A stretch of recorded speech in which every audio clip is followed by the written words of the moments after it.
Hello, കണ്ടോ? ഞാൻ എൻ്റെ ഓർക്കിഡിനെ ഒന്ന് കാണിക്കാമെന്ന് വെച്ചിട്ട് വന്നതാണേ. കുറേ നാളായി ഓർക്കിഡ് എൻ്റെ കയ്യിലിട്ട്, പക്ഷെ ഞാനൊന്നും കെയർ ചെയ്യാറില്ല.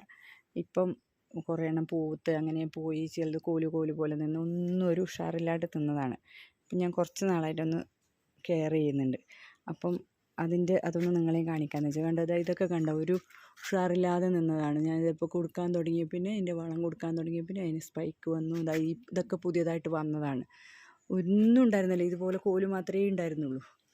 അപ്പം ഞാൻ ഉണ്ടായതിൽ നിന്ന് കുറേ കോലൊക്കെ സ്പ്ലിറ്റ് ചെയ്ത് വെച്ചത്, അതൊക്കെ നല്ല പുതിയ മുകുളങ്ങൾ വരാൻ തുടങ്ങി. ഇത് കണ്ടോ, ഇതിൻ്റെ അറ്റത്ത് വരാൻ തുടങ്ങി. അങ്ങനെ ഒരുപാടെണ്ണം. ഇതൊക്കെ ഞാനിപ്പോൾ നട്ട് ഒരു മാസമായതേ ഉള്ളൂ. റിപ്പോർട്ട് ചെയ്ത് നട്ടിട്ട് ഒരു മാസമായതേ ഉള്ളൂ റിപ്പോർട്ട് ചെയ്തിട്ട്. കണ്ടോ, ഇതിലൊക്കെ വരാൻ തുടങ്ങി. കൂടുതലും എല്ലാത്തിലും വരാൻ തുടങ്ങി. അപ്പം ഞാൻ ഇതിന് എപ്പോഴും അധികം കൊടുക്കുന്നൊരു വളമുണ്ട്.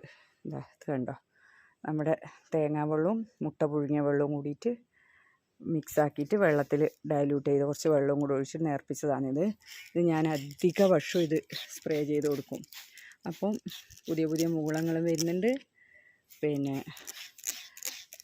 വേരും വരുന്നുണ്ട്. കാരണം ഇതിനൊന്നും വേരുണ്ടായിരുന്നില്ല. അതാ കണ്ട, വേരൊക്കെ ഇതൊന്നും വേരുണ്ടായിരുന്നില്ല. കുറേ നാളെ ഞാനൊന്ന് ശ്രദ്ധിക്കാണ്ട് വേരൊക്കെ പോയിരുന്നു. അപ്പോൾ ഇതിനെല്ലാത്തിനും ഞാൻ സ്പ്രേ ചെയ്ത് കൊടുക്കും. ഇത് ഒരു കൈ കൊണ്ട് വീഡിയോയും ഫോണും പിടിച്ച് ഒരു കൈ കൊണ്ട് പറ്റുന്നില്ല. വേണ്ട, നല്ലോണം ഞാനില്ല നടുമ്പളേ ഇത് സ്പ്രേ ചെയ്ത് കൊടുക്കായിരുന്നു കേട്ടോ. പുതിയ വേര് വരുന്നതിന് മുമ്പേ ഞാൻ ഈ മുട്ട പുഴുങ്ങിയ വെള്ളം തേങ്ങാ വെള്ളം സ്പ്രേ ചെയ്ത് കൊടുക്കുമായിരുന്നു. പക്ഷെ അത് നല്ല എഫക്റ്റ് ഉണ്ട് കേട്ടോ. നല്ലോണം മുകുളങ്ങൾ വരുന്നുണ്ട്.